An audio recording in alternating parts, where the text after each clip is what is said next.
I'm offended by the language of uprising applied to people who are breaking into other black people's stores and looting them. This is a lack of values. And people who are destroying private property, destroying cop cars, in an uprising against what exactly? Against the black police chief, against a mostly minority police force, against the black mayor, against the black president, against the black attorney general, against the against a city council that is 9 of 15 are black and all 15 are elected Democrats. What is the uprising against? What is it seeking to achieve? I still don't see what exactly the riots are seeking to achieve. Bottom line is, this is all, it all could be boiled down to just act like a mensch. Act like a human being.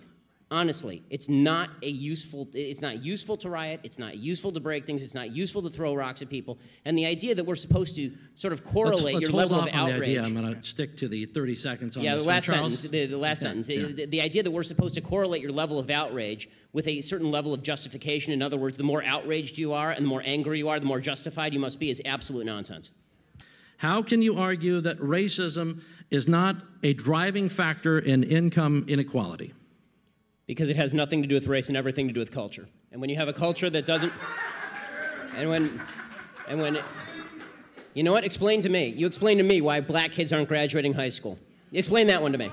Explain to me why black kids are shooting each other in rates significantly higher than whites are shooting each other. Explain to me why 13% of the population is responsible for 50% of the murder. Explain to me why the number of black kids in prison, not for innocent reasons, not for walking down the street and getting pulled into a prison, is so high. Explain, if it has nothing to do with culture, explain to me why the single motherhood rate in the black community jumped from 20% to 70% in the same course of time that the civil rights movement has made such tremendous strides. Is America more racist now than it was in 1960? And if it is, please explain to me how that happened.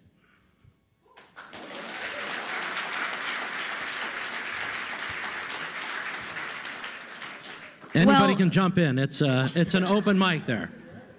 But there has to be racism. You can't say there's no racism. Without evidence? No. I'm just saying that I don't know which animal. Maybe we're talking about dogs or something. I'm talking about human beings, and I'm like, human beings are most likely going to have racial prejudices. I'm just so sorry. I'm just so sorry. I don't know. I come from planet Earth. Charles, I want to ask you a question. So your default is that when there is no evidence, racism is the deciding factor. That is no, I was not saying that.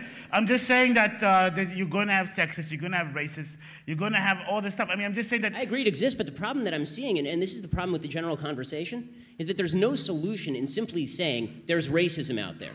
How does that solve anything? I mean, when you talk about there's institutional racism, what does that mean? Show me a law that is racist in intent, and we will agree. Show me a police officer who commits a racist act, like we saw in South Carolina, right, where a police officer shot a black man running away, and it was obviously unjustified, and I will agree. But you need, the idea that you can craft a narrative based on no racism because it just must be somewhere out there in the ether, that doesn't solve problems for anybody and creates more problems for people because now they grow up in a milieu and an environment where they are told that every obstacle they face is from some shadowy, nameless, faceless group who is out to get them simply because of the color of their skin. They'll never succeed in that environment.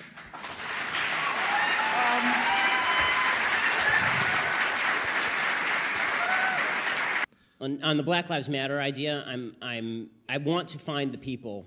I want to find the people alongside you who think Black lives don't matter. I'm still looking for those people. Really, I mean, like the implication is, of course, that for a bunch of people out there, for some reason, they're fine with black people getting shot in the street for no reason.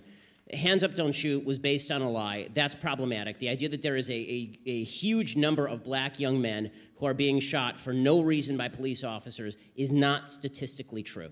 It's just not statistically true.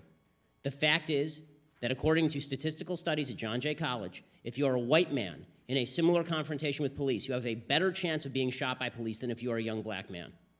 More white men are shot by the police every year in the country than young black men are shot by police in the country. The idea that there is a spate, and there's an easy proof. We know all of their names. We know all of their names. When there are 30 million black men in America. Okay, when we know President Obama said that we have a spate, it's a slow-rolling crisis. Once every couple of weeks, we have a case that's under dispute. So let's take his statistic. Okay, so let's say it's 26. Not one is too many, and we all agree. But is it really a slow-rolling crisis with a broad trend across the nation when there are 30 million black people in the entire country? and 26 people are shot under disputed circumstances, and probably at least half of those, the cop is at least justified. In Michael Brown, he was justified. Okay, and so basing it on falsities, you can't base a narrative on lies. We're running out of time. I want to do a follow-up to New